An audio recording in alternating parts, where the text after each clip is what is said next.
idag så är det jättekallt ute. Det är 2 minus just nu. Och vi ska ut och spinnfiska här. Och då gäller det att ha mycket kläder på sig. Annars fryser man ihjäl. Det är viktigt det här att klä sig bra. För det är inte kul att fiska när man fryser. Vad? Värsta jag sett det! Vad är detta? Nu har kommit in snöblandat regn här. Fisk! Fisk! Där, han tog! Han tog en lax! Så julgrisen kan simma hem.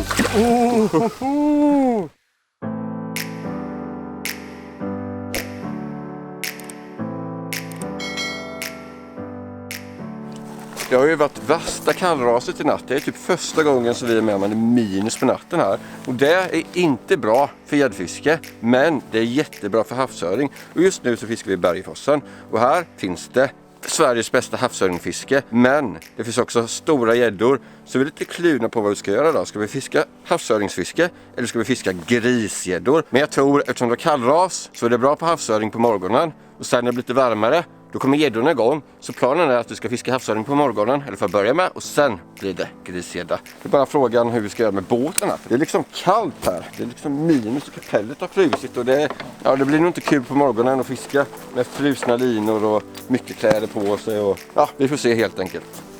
Det ser man här, det är frost och istid.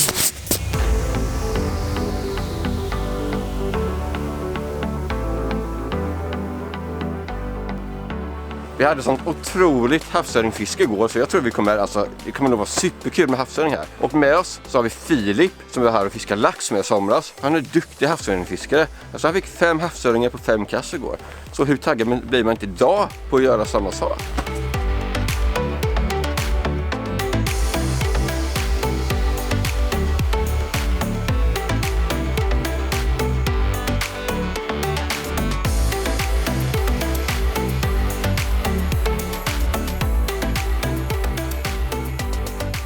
När man kör öring så här så brukar skeddrag vara väldigt tätt. Och Anneli, som han och detta Bergfossfisket, hon gav oss detta skeddraget och sa att detta är en lokal som har gjort detta. Så då tänkte jag att det kan vara kul att testa. Så det tänkte jag börja med. Och sen jag satt på en sån här fluorescerande orange BKK-krok som är UV-färg på. Och UV-färg brukar alltid vara jättebra när man fiskar ädelfiskar. Och den är liksom färgad röd, sådär fluorange och är supervassa. Så detta kommer vara vinnande konceptet. Jag är helt säker på. Helt 100. Jag ska också prova det här lokala skeddraget, men jag har en vanlig BKK-krok, inte med fluo UV-orange färg på. Så Tobbe, nu får vi se vilken som är bäst. Sån här VS huggpunkt där bak. Nu! Ja, det ska jag. Ja, men det hade inte förvånat mig om det högg.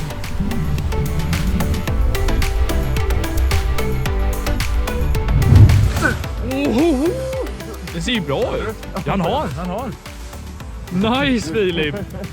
Havsöringsproffset bara visar hur man gör. Första fisken, Filip. Jajamän, andra kastet. Det här, det är fin.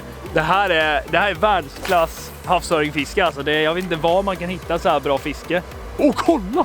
Det är typ 2 kilos liksom. Vi bara åker ut, drar typ 2 kast och bara 2 kilo. Kolla! Behöver du hov eller?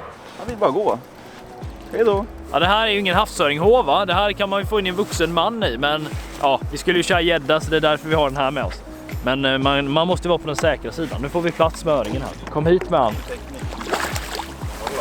Jajamän, vi har han. Jag var inte större än vad jag trodde. Får den plats i hoven? Nej, han håller på att hoppa ur nu här. Vi får nog köpa en större. Här har vi den. Finöringen. Och som ni ser så är den vild. Fettfenare kvar. Riktigt fin.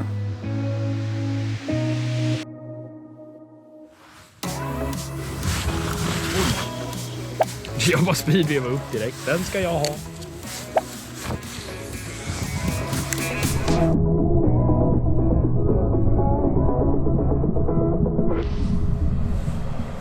Där!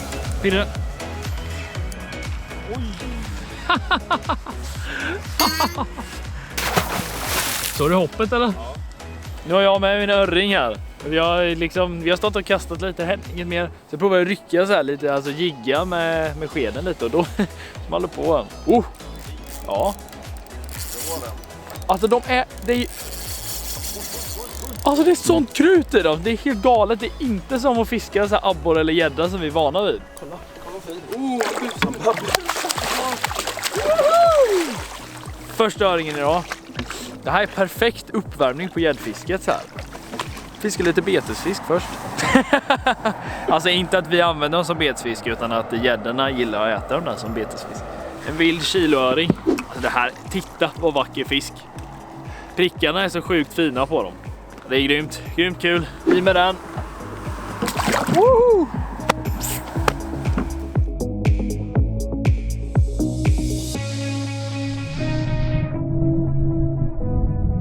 Nu har vi fiskat här ungefär 45 minuter och fått 2 stycken öringar. Men det är inte jättebra aktivitet här ändå, så jag tycker att vi tar byte ställe. Se om vi kan få lite mer aktivitet på ett annat ställe lite längre ner.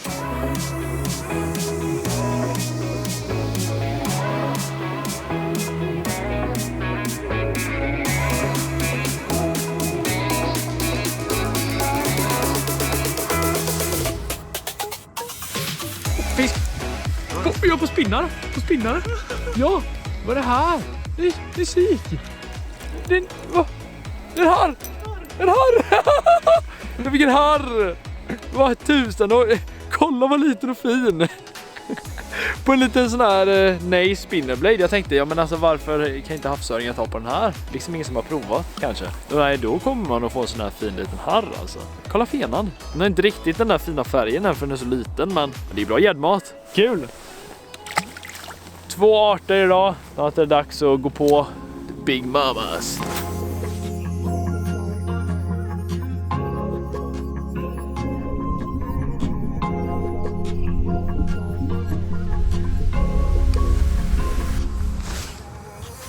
Jävlar! I droppet alltså! Ja. Jag stod så här och släppte ut lite för jag ville liksom, annars åker den så mycket hitåt när jag gör droppet. Och det bara smackade på. Ja, det var hårt. Det var ju inte liten då. Ja, det vet jag inte, det var ingen 1 kilos liksom. Men vi stått här och bara hamrat.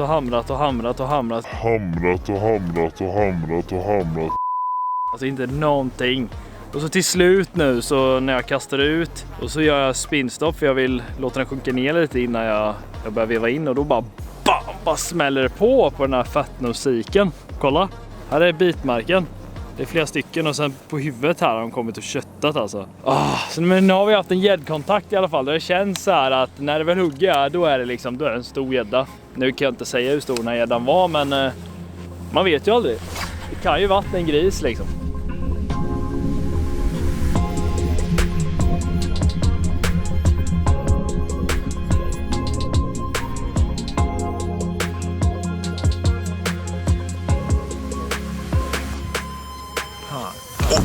Fisk! Jag har den! Jag kan inte. Vi trodde det skulle vara gris här, men jag tror jag har fångat en gädda som var på.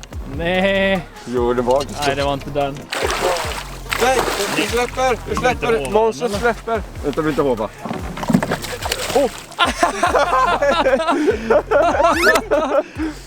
Så gör man en quick release alltså. Det var inne i hoven så den räknas. Jag hoppar ut sen. Skaka av betet och hoppa ut. Det var typ första kasten med den, eller hur? Ja, jag bytte färg. Jag har kört med hotpiken här. Denna hela tiden, bara nöttade ute. Och sen så hade jag 25 gram på den. Så tänkte jag att här inne är lite gräs och lite grundare. Och då så satte jag på, jag tog den enda jiggen som var riggad med 10 grams skalle. Och det var denna färgen. Och den fungerar bra. Blue Searcher. Men det var ju ingen grisgädda.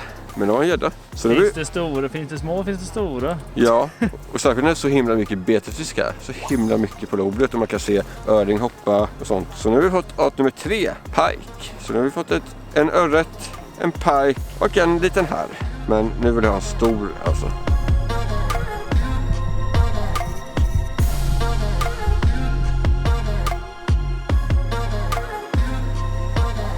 Så här kan det vara när man fiskar gädda sent på hösten. Nu har det kommit in snöblandat regn här och det är 0, 1 grad, lite vind. Det är riktigt kallt fiske är det. Så det är liksom inte så jättebekvämt att stå här och nöta, men det känns ändå som att det är grisvatten, riktigt grisvatten, så att man håller ändå uppe tålamodet liksom. Nu har vi stått här och nött i timmar på detta fina bakvatten här uppe. Alltså jag är förvånad över att vi inte fått mer hugg alltså. Vi fick exakt på en liten fläck där som var lite gräs. Men i stora där det var djupt och det var fint och det var mycket öringar och det var mycket abborre på botten. Nej, inte ett hugg. Så vi måste ändra ny taktik här. Och vi har fått denna kartan av lokalbon Olle. Och Så här såg det ut att där uppe var vi och fiskade och där är jättefint bakvatten. Men bara inte kanten där vid gräset. Så nu ska vi åka ner hit som ni ser. Här sa de att de fick mycket lake på vintern. Och även så ser ni att det är utlopp från andra åar och sånt här. Så utlopp brukar alltid vara hett. Det blir förmodligen någon djuphåla där så vi ska åka ner och undersöka. Problemet nu är bara att det är ganska svårt att ta sig ner här. För det är typ sten överallt. Så nu får vi bara kolla lite på Google Maps och tyder denna kartan lite så vi kan åka ner dit utan att vi kör på grund. Det kommer bli spännande. Men vad gör man inte när man har chans på att få en riktigt stor gädda? Vi måste göra vårt bästa och verkligen försöka fånga en stor nu. Nu ser man här står vi vid den här plutten. Och här ser man att det grundar ut som en spets här. Och även här nere längs kanten att det är ett långt grund där. Så att vi ska försöka åka här nu, mitt emellan här och sen svänga ut lite för grundet här. Och sen fortsätta ner till svängen här nere. Så vi får hålla utkik lite och det är faktiskt väldigt bra att kika på en sån här helt vanlig satellitkarta i telefonen. Typ Google Maps eller iPhone-kartor. Det är bra tips. Men nu gör vi så här att jag håller kartan. Filip, du går där fram och kollar efter stenar. Yes, det gör jag. Och sen kollar Edvin på sin telefon. Så borde vi vara säkra. Och sen när vi väl har kört ner här en gång så kommer vi logga det på ekolodet. Och då är det lätt att köra upp igen. Men just första gången man kör på sådana här ställen så man måste vara väldigt försiktig med. Då kör vi. Då kör vi Tobbe, nu kör vi.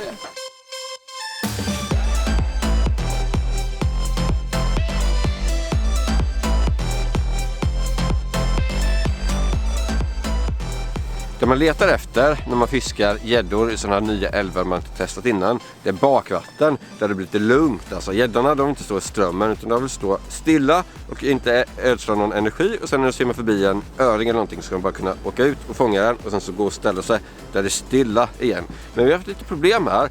För där det är stilla och lugnt, det är typ en halv meter djup. Och där det är djupare är det strömt. Men nu tror vi att vi har hittat ett litet bakvatten här som kan fungera. Och då kör jag med denna nättelaken. För här så han, som vi pratade med innan, Olle, att han har fångat lakar på vintern. Och det är typ vinter snart. Så den tror jag kan fungera med ett 25 grams huvud. Så den verkligen kommer ner på botten där lakarna simmar. Får vi se om det kan leva här.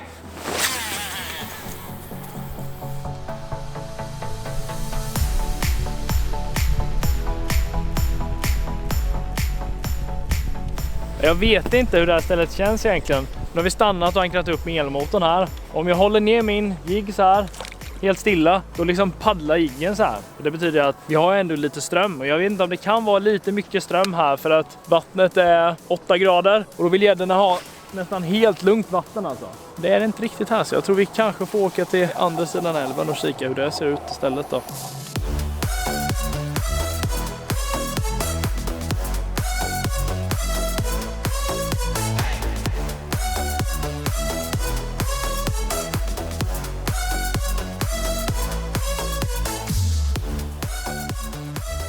Jag trodde ju att det skulle vara mycket lättare i den här älven än det var för gädda. Så jag vet inte riktigt, vi hittar ju inga bakvatten. Så det är ju det som är problemet. Det är många andra älvar som jag har fiskat. Det är ju lätt att hitta djuphålor. Men inte här av någon anledning. Så jag vet inte, det vill bara söka vidare och hoppas på lite tur.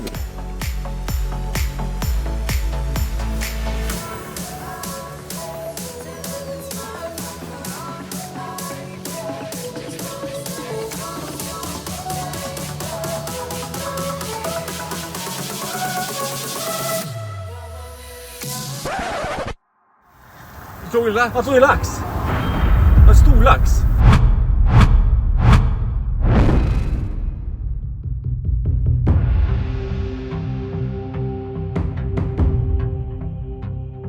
Vad är det som händer nu då Tobbe? Vi har precis hittat ett jättebra bakvatten här. Det är typ 10-13 meter. Och sen är det jättelugnt här. Och vi ser baitfish och vi ser lite gräs och sånt. Och vi ser lite ytaktivitet av små löjor.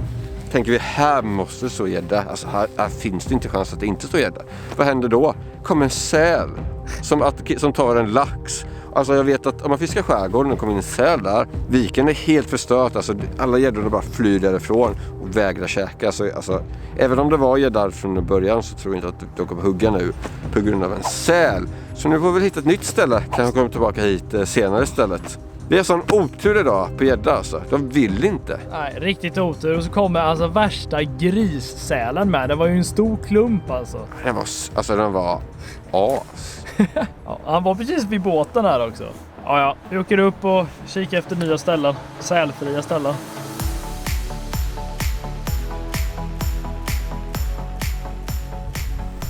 Tänk om det bara kommer en sån här 18 kilos gädda och bara hugger på. Då vet jag inte vad jag hade gjort.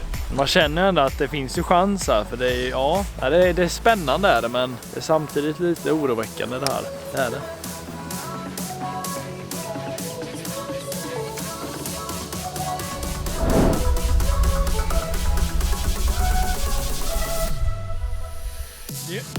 Ja! Ja! Nu har vi nött och nött och nött och nött och nött. Och till slut så högg det en gädda. Men det är ju inte den här vi har jagat tyvärr. Men det är en gädda i alla fall, vi behöver inte ihåg den. Alla gäddor och alla hugg har vi fått på samma ställe. Alltså det är så galet, det är verkligen en koncentrerad liten fläck som har gett gäddorna. Så, min första gädda i den här älven. Och det är ju alltså, det är grym kondis på den. Den är jättetjock och stabbig och det är bara synd att den inte har längden som vi vill ha.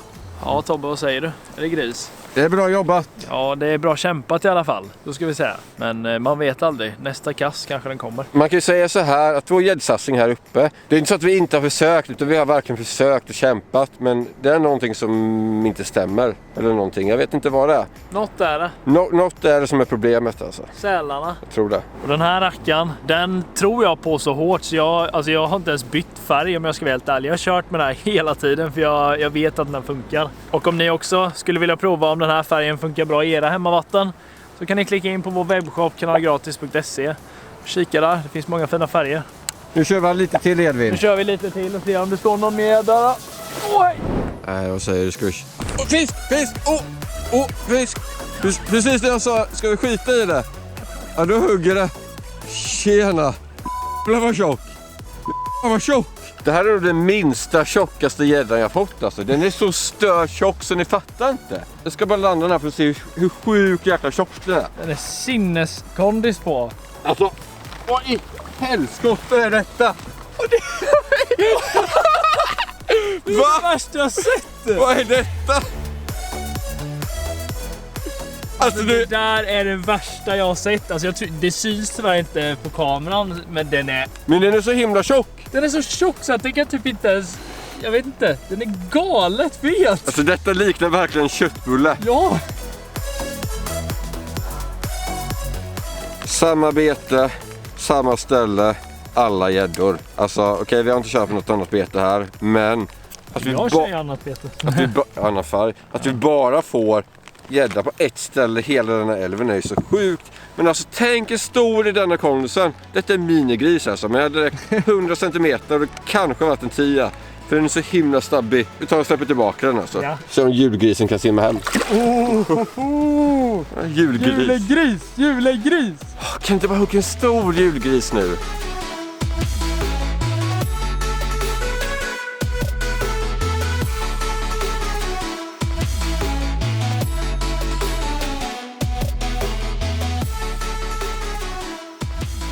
Gäddfiske kan ju ibland vara riktigt svårt, så jag tänker att vi struntar i gädda nu och gör något som är lite enklare att fånga. Alltså jag tänker vi tar och fiskar havsöring istället. Det är mycket lättare än gädda. Det är bara att kasta ut och veva lite så kommer vi få. Jag lovar det. Jag tycker det är en bra idé. Ja, vi har kämpat och krigat på så hårt med storgäddfisket här nu så vi är värda lite enkelt fiske som är fiskgaranti på. Blir du att sätta på ett litet skeddrag igen och köra med den där fluorescerande kroken, det tror jag stenhårt på. Öringfiske kan ju inte vara svårare än gädda. Så jag får se hur många kast som behövs innan vi känner lite ryck. Och det som är så kul med öring är att de gör så himla hårda hugg. Eller typ de börjar sprattla på direkten så det bara veva så bara... Så hoppar de och far och leker och det är roliga fiskar. Det är det.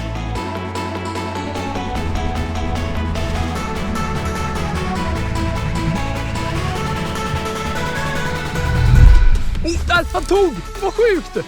Ja, jag såg han ju på ytan där. Och så tog han. Alltså det är så mycket bait här. Oh! Oj. Såg du den? Ja. Ja, men nu är de ju på min lina, öringen. Där, han tog! Vad sjukt! Du, den här busar ju sönder med mig. Jag vill inte pressa för hårt för jag är ju lite styvspö egentligen. Vi står här ute på djupt vatten och så såg jag att det så här plupp gick upp en öring precis vid min lina. Jag bara, men de är ju på linan liksom men de hugger inte. Och så fortsatte jag veva och sen när jag kom dit där det plaskade, då högg det ju på. Även att vi åkte med elmotor framåt. Jag tänkte att vi skulle skrämma den liksom. Det roliga med de här öringarna är att de kämpar ju så mycket. En abborre när man har liksom vevat in den så här. Han ger ju sig och liksom åker upp och lägger sig på ytan nästan. Men den här liksom, den stannar aldrig. Ja, ni stod ju. Liksom, man kan inte bara ta han. Han bara går. Ja, den var ungefär samma storlek som min gädda den här då. Nytt PB eller? Ja! Ta en stor havsöring istället för gädda. Det är alltid något i alla fall. Ja, nu är Edvin lite halvrolig, men havsöringsfisk det är ganska svårt egentligen. Och så säger han att det är lätt, men här i Bergforsen är det lätt. Här ser man på den har sån här fettfena, så det är en vild öring ifrån havet som har simmat upp här och ja, den vill busa lite och då har vi kommit och tagit den här. Alltså titta vilken fin fisk eller? Ja, hur svårt kan det vara? Hur svårt kan det vara? Det är ju bara att kasta ut och dra dem. Kör vi den här fina rackan. Hej då! Och den där öringen, den fick jag på en sån här liten baitbox-bomb som våra vänner från Baitbox-blogg har gjort. Och de är ju faktiskt här uppifrån Sundsvall, så att jag tänkte att jag var tvungen att prova liksom. Om dragen funkar. Också lokalt bete? Ja, det är bara lokalt vi kör här uppe. Fiskar ju inte mycket med sånt där hemma. Men ja, det funkar ju alltså. Dra storärret.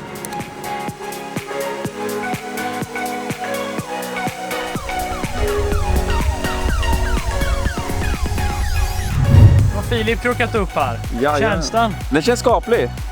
Helt klart. Nice. Roliga var att jag hade hugg precis efter Filip fick den där hugget, så hade jag på den också. Så där missade jag min, men alltså det är ju hur mycket öringar här som helst. Alltså. Vad kokar ytan, ni ser här. Vad bubblar ju. Det är öringsfest. Här har vi den här lilla rackabajsaren. Och som ni ser här så är den här odlad. Den här fisken där det inte finns någon stjärtfen eller fettfena. Nice. Fin fisk. Yes. Sekt gäddfiske. Det är tur att det är så enkelt för öring här alltså, för annars hade vi typ blankat. Ja, kul öringfiske så här i slutet, även på morgonen där. Så det var kul här att åka hit till Bergforsen. Eller vad säger du? Det var riktigt kul var det. Grymt öringfiske. Sega gäddor, men det kan man inte hjälpa. Nej, så om ni vill se fler sådana filmer, se till att prenumerera. Gilla filmen och sen så får ni också följa oss på Instagram. Länkar finns i beskrivningen. Det var kul att fiska med dig, Filip. Det har varit jätteroligt. Det var faktiskt riktigt bra öringsfiske. Trots nu att gäddan har varit på något annat håll. Så att, ja, skitsamma. Öringsfiske var bra i alla fall. Det var det. Ha det bra alla möttfiskare. Tjena! Hej då! Hej då!